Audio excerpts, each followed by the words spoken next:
From Washington, this is VOA News.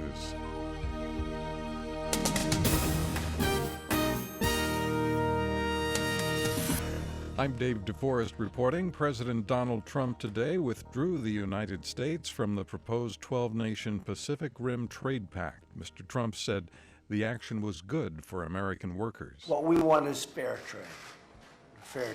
And we're going to treat countries fairly, but they have to treat us fairly. The Trans-Pacific Partnership was negotiated in 2009, but the U.S. Congress has never ratified it. The president also issued an order reinstating a previous ban on providing government funds to international groups that perform abortions. And Mr. Trump issued a hiring freeze for many government agencies as a way to reduce the cost of government and to rein in its growth. At the start of a meeting Monday with business leaders, the president warned executives not to move their operations to other countries. He said they would face a hefty tariff if they manufactured products elsewhere and then attempt to bring them back across the border to sell in the U.S. The president also met with labor union leaders who offered broad praise of Mr. Trump after the meeting. Officials report no breakthroughs at peace talks in Kazakhstan between the Syrian government and rebel groups.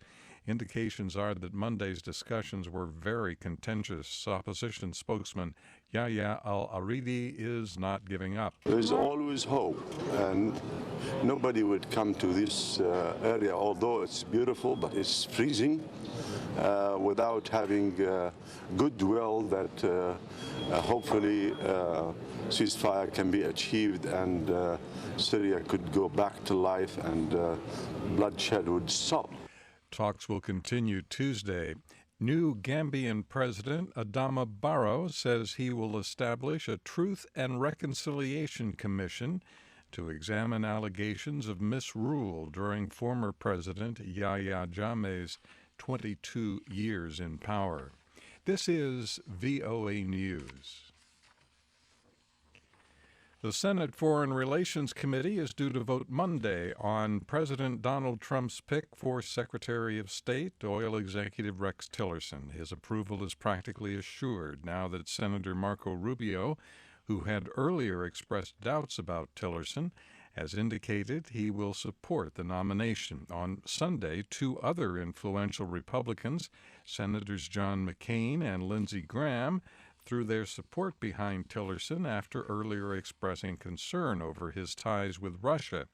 Also, Republicans will press for the confirmation of Mike Pompeo for CIA director. Confirmation votes loom for nominees to lead the Departments of Treasury, Energy, and Health and Human Services, as well as the Environmental Protection Agency.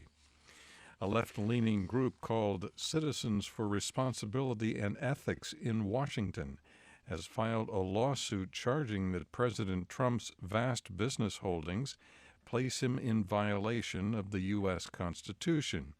Mr. Trump quickly dismissed the move, saying the lawsuit is totally without merit.